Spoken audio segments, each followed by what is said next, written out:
In 2024, one Tennessee county lost more people than any other county in the entire United States. Not one of the most, the single most. More than St. Louis. More than the county that contains New Orleans. A Tennessee county topped the national list for people packing up and leaving, and almost nobody outside the state is talking about it. Here's what makes that so strange. Tennessee is booming. The state added around 80,000 people in a single recent year. Nashville's suburbs are exploding. Knoxville is surging. Chattanooga and Clarksville and Murfreesboro are all growing fast. By almost every measure, this is one of the great destination states in America right now. So how does a booming state end up home to the fastest emptying county in the country? The answer is the story of this video, and it's a tale of two Tennessees. While the shiny suburbs fill up, a specific set of cities and towns is quietly hollowing out, losing people year after year after year. In some of these places, the losses show up as blight. Empty homes where families used to live, empty storefronts where businesses used to hum, streets that get a little quieter every single year. The people leaving will tell you exactly why. Crime, jobs that dried up, schools they lost faith in, and neighborhoods that stopped feeling like home. And here's the crucial thing. In most of these cases, the people leaving aren't even leaving Tennessee. They're just moving a few miles down the road to the booming suburbs, voting with their feet against the specific city they used to call home. We've got the county that led the entire nation in decline, 3 West Tennessee counties that have shrunk every single year this decade, and a string of small towns slowly being swallowed by the very quiet they once loved. Hit subscribe, and let's count down 12 Tennessee cities citizens are turning their backs on. Number 1 won't surprise you, but the reasons behind it might. Number 12, Brownsville. We start in Haywood County, in the heart of West Tennessee's cotton and soybean country, with its seat, Brownsville. And Haywood holds a distinction almost no other county in this fast-growing state can claim. It has lost population every single year this decade, not one bad year. Every year, Brownsville, as the county's hub of around 9,000 to 10,000 people, sits at the center of that slow bleed. This is a town that was built for an agricultural economy that no longer needs nearly as many people to run it. Mechanization transformed farming. The jobs that once kept young families rooted here thinned out, and each year a few more of those families make the decision to leave, usually for the growing job markets around Memphis, Jackson, or Nashville. What gets left behind is the hardest part to watch. A shrinking population means a shrinking tax base, which means less money for schools, roads, and services, which makes the town even less attractive to the next family deciding whether to stay. It's a self-reinforcing cycle, and rural West Tennessee has been caught in it for years. The people who remain are often deeply rooted and deeply committed, but they're watching their community grow smaller around them. Brownsville is number 12 because it's the gentle opening of this story. A proud old county seat caught in a decade-long decline, quietly losing the young people who represent its future, one moving truck at a time. Number 11, Union City. Up in the far northwest corner of the state, near the Kentucky line, sits Union City in Obion County, a town of around 11,000. For generations, Union City was a genuine regional hub, anchored by manufacturing, most famously a major tire plant that employed thousands and gave the whole area its economic backbone. Then, the backbone broke. When major manufacturing operations in the region downsized and closed over the years, they took an enormous number of stable, good-paying jobs with them. And in a small, isolated town, that kind of blow doesn't just hurt, it triggers an exodus. Workers follow the jobs, and the jobs left. The surrounding county has struggled to hold its population as a result, part of the broader pattern across rural northwest Tennessee. Union City has fought hard to reinvent itself, drawing on its charm, its proximity to Reelfoot Lake, and regional attractions to build a different kind of future. But the fundamental challenge remains the one facing so many small industrial towns across America. When the factory that defined you shrinks, the people who depended on it have to decide whether to stay and hope or leave and rebuild somewhere with more opportunity. Too many have chosen to leave.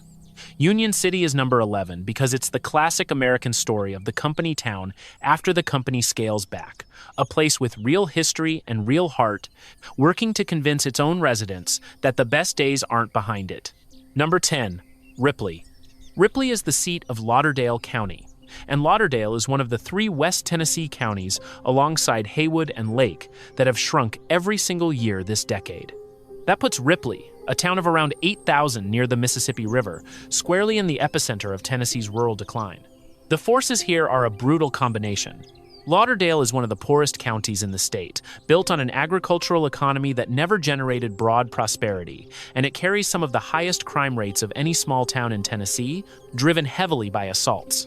When you stack chronic poverty, limited jobs, and serious public safety concerns on top of each other, you get exactly the conditions that push families to leave and discourage new ones from arriving. Part of the county's population picture is also tied to a large state correctional facility, and shifting prison populations affect the official counts.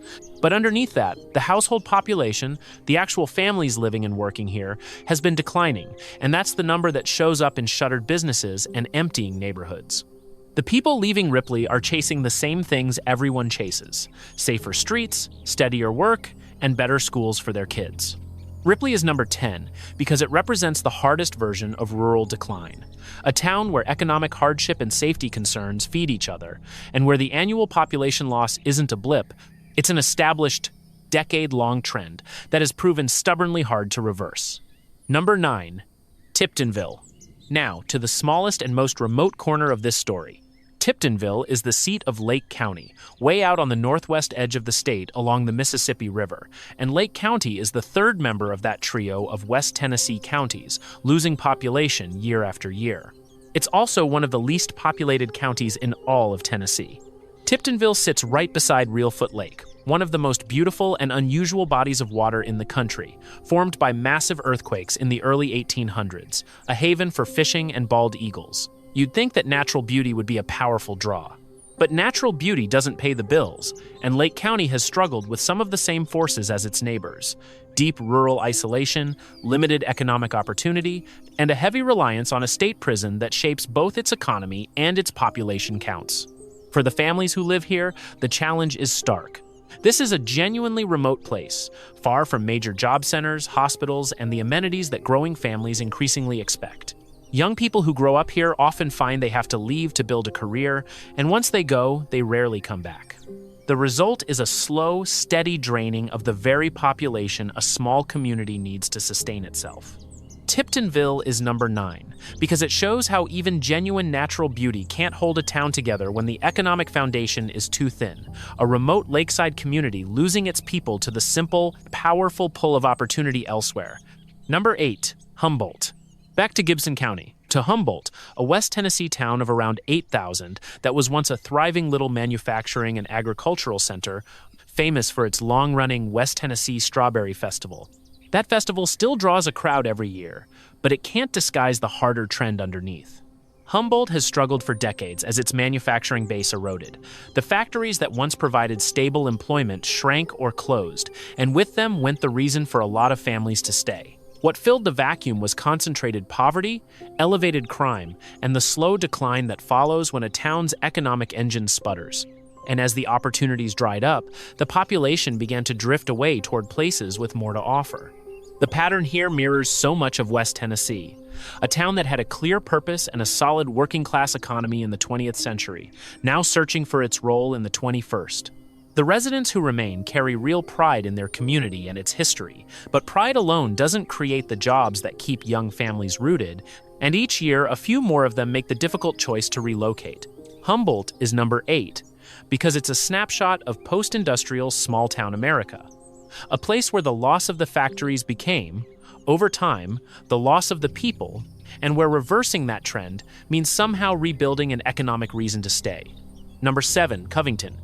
If this look at the other side of Tennessee's growth story is resonating with you, take a second to hit that like button. It genuinely helps the channel reach more people, and the top 6 get to the heart of the exodus. Covington is the seat of Tipton County, north of Memphis, and it occupies a fascinating and difficult spot in this story. Tipton County as a whole has actually managed to grow because its southern end functions as a bedroom community for people commuting to Memphis. But Covington itself, the historic town of around 9,000 at the county's center, has wrestled with exactly the problems that push people out. Covington carries one of the most alarming crime profiles of any small town in the state, with violent crime rates that have climbed toward and past shocking levels, and much of it clustered along specific corridors. When a town develops that kind of reputation, it creates a powerful sorting effect. families who can afford to leave for the safer, newer subdivisions elsewhere in the county or the region do exactly that, while the town's core struggles to attract anyone new. This is the suburban flight pattern playing out at small-town scale. The county grows because people want to live near Memphis's jobs, but they increasingly choose to do it from newer developments rather than from Covington's older neighborhoods. The result is a hollowing out of the historic center even as the surrounding area adds residents, blight, and vacancy, creeping into the very heart of a town that was once the county's anchor. Covington is number 7 because it illustrates a subtle but powerful truth about this exodus. Sometimes people aren't leaving the area at all. They're just refusing to live in the specific city, choosing the new subdivision over the old downtown, and quietly emptying the center in the process. Number 6. Dyersburg. Dyersburg, the seat of Dyer County, is one of the larger towns in this story at around 16,000 to 17,000 people, and it wears a nickname that has taken on a bitter double meaning the gateway to everywhere. Sitting near a junction of major highways, Dyersburg was built to be a crossroads. But increasingly, it's become a place people pass through, or leave, rather than a place people move to. Dyer County has struggled to hold its ground while the rest of the state grows. The reasons are the now familiar West Tennessee cocktail, an agricultural and light manufacturing economy under pressure, some of the highest crime rates in the entire state, including a real murder count, and the chronic poverty that both causes and results from those conditions. For a family weighing where to build a life, those are powerful reasons to look elsewhere. And elsewhere is easy to reach from a town literally built on highway connections. The same roads that were supposed to be Dyersburg's economic advantage also make it simple to leave, funneling residents toward the booming job markets of Nashville and beyond. When a town's crime reputation and job outlook both point in the wrong direction, its own connectivity can accelerate the exit rather than prevent it. Dyersburg is number 6 because it captures the cruel irony at the center of so many of these stories. A town positioned to be a hub, watching its residents use that very position to get out, its optimistic nickname now describing the ease of leaving as much as the promise of arriving. Number 5. Jackson. Jackson is the big one in West Tennessee, the regional hub between Memphis and Nashville, home to around 67,000 people and the economic and medical anchor for a huge swath of the state. And its inclusion here is more nuanced than the small towns before it, because Jackson isn't collapsing, but it is fighting a serious headwind. As the regional center, Jackson concentrates both the assets and the problems of West Tennessee. It has hospitals, colleges, and a genuine economic base, but it also wrestles with elevated violent crime, gang activity, a drug trade running along the Interstate 40 corridor, and pockets of persistent poverty. Those challenges create the same sorting pressure seen everywhere in this story. Families with the means increasingly choose the growing suburbs and smaller bedroom communities around Jackson over its tougher urban neighborhoods. The broader West Tennessee region that Jackson serves has been losing population, which puts the city in a difficult position. A regional hub depends on the vitality of the region around it, and when the surrounding rural counties shrink and struggle, the hub feels it too. Jackson has invested heavily in revitalization, in policing, and in economic development, with real but uneven results, working to make itself a place people move toward rather than away from. Jackson is number 5 because it's the linchpin of West Tennessee's population story, a substantial city that isn't emptying like the small towns, but is battling every day against the regional decline surrounding it and the internal challenges pushing its own residents toward the exits. Number 4. Rural Southwest Tennessee. Bolivar, the seat of Hardeman County in far southwest Tennessee near the Mississippi line, stands in for an entire swath of struggling rural communities in this corner of the state. It's a tiny town of around 5,000, and it embodies the deepest version of the forces driving people out. Hardeman County struggles with a poverty rate above a quarter of its population, deeply limited job opportunities, and one of the highest violent crime rates of any small town in Tennessee, second in the state behind only Memphis in some rankings. That combination is close to a worst-case scenario for population retention. When a place is simultaneously poor, economically stagnant, and struggling with serious crime, the pressure on families to leave becomes overwhelming, and the ability to attract newcomers collapses. Like several counties in this region, Hardeman's population picture is also entangled with a state correctional facility, which affects the raw counts. But the underlying story is the same one echoing across rural southwest Tennessee. The household population, the actual families, has been under sustained pressure, and the young people who might otherwise build the county's future are leaving to find it somewhere else. Bolivar and its neighbors take number 4 because they represent the harshest environment in this entire story. Communities where poverty and crime combine to create a powerful engine of outmigration, and where turning the tide would require solving several deeply entrenched problems at once. Number 3. South Memphis and Fraser. Before we get to the city of Memphis as a whole, we have to talk about specific neighborhoods, because that's where the exodus is most concentrated and most visible. Areas like Fraser, parts of South Memphis, and other historically underserved neighborhoods have experienced the sharpest population losses in the entire region, and the physical evidence is impossible to miss. This is where the blight the whole video keeps mentioning becomes real and tangible. In these neighborhoods, the population loss shows up as street after street of vacant homes, boarded windows, and empty commercial buildings, the physical footprint of families who left and were never replaced. Decades of disinvestment, concentrated poverty, high crime, and struggling schools created conditions that pushed generations of residents to seek something better in the suburbs or out of state entirely, and each departure made the neighborhood a little less able to hold on to the next family. The tragedy is that many of these areas have deep roots and rich histories, communities that were once vibrant and self-sustaining before economic forces and policy decisions hollowed them out. The residents who remain are often the most committed, fighting for their neighborhoods against long odds, but they're fighting a decades-long tide of departure that has left visible scars across the landscape. These neighborhoods take number 3 because they are the sharpest, most concentrated expression of the entire phenomenon. The places where people are leaving stops being a statistic and becomes a physical reality you can see from the car window, block after block after block. Number 2, Shelby County. I told you the county that led the whole nation would come back, and here it is at number 2. Shelby County, home to Memphis and the surrounding area. In 2024, Shelby County's estimated population decrease was the single largest of any county in the entire United States, out of more than 3,000 counties nationwide. Let that fully register. In a country of over 3,000 counties, in a state that's booming overall, one Tennessee county lost more people than anywhere else in America. And it wasn't a one-time event. Shelby County has been shedding residents year after year, losing thousands annually, part of a broader pattern of decline affecting the large counties strung along the Mississippi River, alongside St. Louis, and the areas around Jackson, Mississippi, and New Orleans. The reasons are layered: crime concerns, a struggling public school reputation, limited economic mobility in many areas, and the simple pull of newer, safer, faster-growing suburbs have combined to send residents pouring outward. And here's the key insight: a huge share of the people leaving Shelby County aren't leaving the state.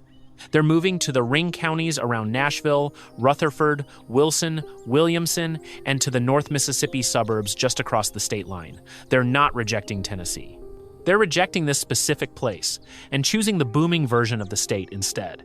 Shelby County is number 2 because it's the epicenter, the statistical heart of the entire exodus, a county so large that its decline single-handedly makes Tennessee's population story more complicated than the boom narrative suggests, and a place actively grappling with how to make people want to stay. Number 1, Memphis. And there was never any doubt about number 1. Memphis, the great city on the bluff, the birthplace of the blues and rock and roll, home to Graceland and world-class medicine and hundreds of thousands of proud residents, is also the beating heart of Tennessee's population decline, and it has been for a very long time. The numbers tell a sobering story. Memphis peaked in population decades ago and has been shrinking, in real terms, for years. Recent census estimates have put the city's losses at thousands of people annually, in some estimates around 14 residents, leaving every single day. Across just a few recent years, the city lost tens of thousands of people. And crucially, much of Memphis's apparent stability in earlier decades was an illusion created by annexation, gobbling up surrounding suburbs to keep the headcount up until the state changed the annexation laws and the underlying decline was finally exposed. The drivers are the ones this whole video has circled around, concentrated here at maximum intensity. A serious and well-documented crime crisis, a public school system many families have lost confidence in, economic challenges, and inequality that run generations deep, and the powerful gravitational pull of the booming suburbs just beyond the city limits. Mayor Paul Young's administration has publicly named the population crisis as a top priority, a striking acknowledgement that the city has to actively fight to keep its own people. But here is the essential truth to end on. Memphis is not a place to be written off, and the people leaving are not a verdict on the people who stay. This is a city with extraordinary culture, deep history, world-class institutions, and hundreds of thousands of residents who love it fiercely and are working to turn it around. The exodus is real, and the blight it leaves behind is real, but so is the fight to reverse it. Memphis is number one because it's the ultimate example of a great American city struggling against a decades-long tide of departure, a place whose story is still very much being written. The bottom line, so there you have it, 12 Tennessee cities and communities that citizens have been turning their backs on, and notice the pattern, because it reveals the real story. This isn't a state in decline. Tennessee is one of the fastest-growing states in America. What's actually happening is a great sorting, a tale of two Tennessees, where a specific set of places, overwhelmingly in Memphis, Shelby County, and the struggling rural counties of West Tennessee, is losing people to the booming suburbs and mid-sized cities everywhere else in the state. The forces behind the exodus are remarkably consistent. Crime and the fear of it. Jobs that vanished when the factories and the farms stopped needing as many workers. Schools that families lost faith in. And the simple, powerful magnetism of newer, safer, more prosperous communities just down the highway. In most cases, the people leaving aren't abandoning Tennessee. They're abandoning a particular city and choosing a different, thriving version of the same state, which is its own kind of quiet verdict on the places they left. And the mark it leaves is visible.